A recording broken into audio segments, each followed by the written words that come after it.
All right, what's up guys? We're still here in Tulum, Mexico, and in this video I want to talk to you guys about one thing with 3 different components, and that is pre-handling sales objections before they even come up, all while being in the discovery phase. And this is extremely important because if you don't do this, it's basically going to allow the prospects to kind of dictate whether or not they're going to go with your program or not. And before you even pitch the price, you need to be more than 100% certain that they're going to buy from you. And so Alex Hermosi, one of the best pieces of advice that he gave me, or he didn't give me, I'm not like that just yet, just from his YouTube, that I heard from him say was, we do not pitch the program until we are 100% certain that the individual is going to buy. And so what does this actually mean? This means clarifying, discussing, and diffusing every single limiting belief that prospect has on that call. Now, every single time you hop on a sales call, prospects generally say the same exact thing. We want more money. We want more consistent lead flow. We want to be the dominant player in our region. Okay, cool. That's great. And we all know the picture of the iceberg. 10% above the water, 90% below. What most prospects say on sales calls is oftentimes just surface level. We need to get deep, actually understand the root objection, and destroy the foundation the objection sits on. Because if not, like just mentioned, it is going to pop up at the end of the call anyways. And even if you guys do close, that limiting mindset in their mind is still going to be a factor for how they go about your guys' relationship. Whether it's like, oh, it seems expensive, can you give a discount? Or, oh, this might not work for me long term. Oh, I think I'm gonna dispute the payments, or I'm gonna churn after the first month, and it's just gonna cause you a headache. And that's why it's important to also define the type of person you want to work with and be extremely critical of who you guys accept into your program so that you could save yourself a headache down the line. But it all starts and stems on this sales call. And so what is this? One of the ways we go about finding the limiting beliefs in individuals' minds is by asking a series of questions that we that we kind of assume, that we kind of know the answer to, but necessarily aren't assuming 100%.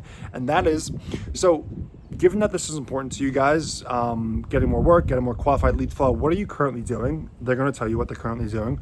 Okay, cool. So what exactly have you guys done in order to get, X outcome? And so they're going to tell you this, that. And then you could be like something like, okay, so what's exactly prevented you guys from getting to where you want to go? And this right here, what's prevented you guys from getting to where you want to go? Whatever answer they give you, that's the smoke screen. That's the smoke screen. That's the 10%. That's the surface level answer they're going to give you, which we need to dig deep into. And so oftentimes people can say, oh, it's the environment. Oh, we just haven't found the right partner. Oh, we can't trust anybody. And it's like, oh, okay. That's the lie, guys. They've been telling themselves for X amount of time. And so whether it be 2 years, 3 years, 4 years, 5 years, because like I said, these prospects typically say the same exact thing. We can't assume what the limiting belief is. We just have to dig it and pry it out of them by asking questions once they give us that. So once we ask them what's preventing you from getting to where you want to go, they're going to give you that limiting belief. That's the smokescreen. And there, we want to then get into eventually consequencing the negative pattern and being something like, so given that this is the way you thought about or perceived your business for the last 2 to 3 years, do you see how this way of thinking is the exact reason as to why we're on this call right now? And so they're going to give you an answer, and then you could say something along the lines of, well, what if I told you that it wasn't what you thought it was? That's a pattern interrupt. And they're going to be like, oh, what do you mean? Well, I mean, listen, man, at the end of the day, we're here for a specific reason. That's to help you get more work. But we have to actually understand why we're here in the first place. Now, do we see a lack of lead flow as a problem or a symptom of the problem? And what exactly is that problem? Is that problem the fact that you can't trust anyone, or the fact that you guys haven't been able to invest and take the time out of your day to find that right person, which has caused us to be in this exact spot right now? And so when we ask people what's prevented them, we then take them into either a pattern interrupts or kind of breaking them down into binary persona after clarifying, discussing, and diffusing, and telling them that the reason we're here right now is because of that exact same belief. And you could bring in different analogies, you could bring in different metaphors or similes or whatever you want, but you could use analogies to bridge the gap so that they have epiphanies in their head and that they realize that that way of thinking is the exact reason as to why we're on this call right now. And so if a company has been burnt before in the past, but they are on the call with you and they haven't done anything about their situation for the past 2 to 3 years, is it a matter of not finding the right person, or the actual entrepreneur themselves, the person behind the business vehicle who isn't taking the risk or the bet on himself, that is basically living by a controlled fear because of a past bad experience?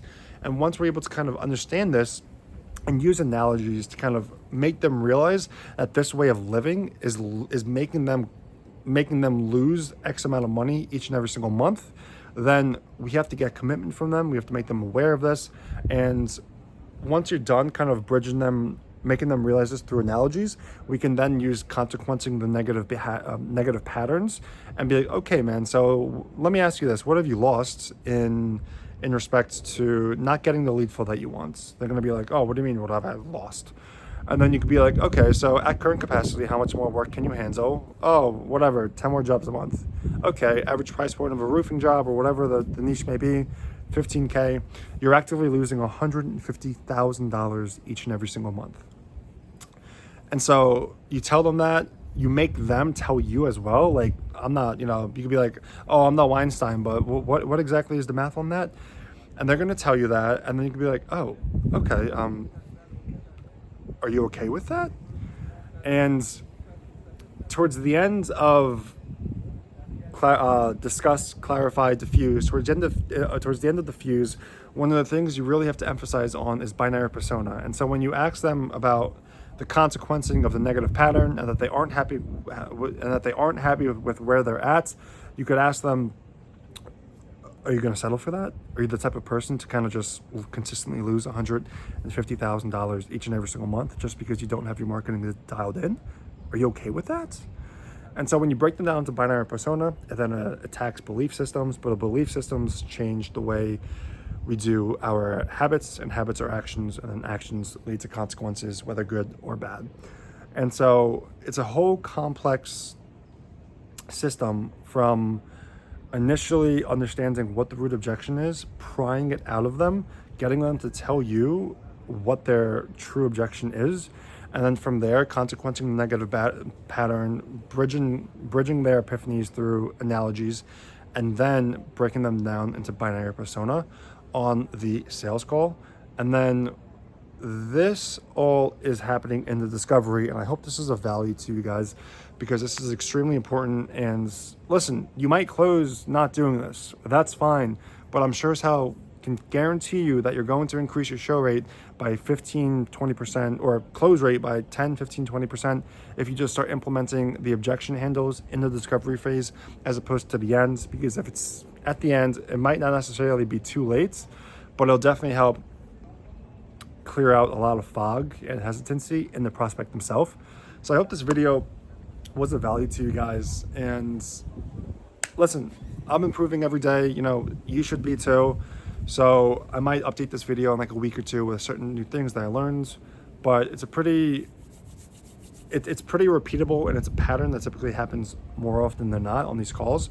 And so once you're kind of able to pattern recognize what's happening, then you could just go through the entire script, ask the questions, and hopefully get commitment on the discovery portion. And then when you pitch the price, it's objectionless. Hope this video helps. All right, peace.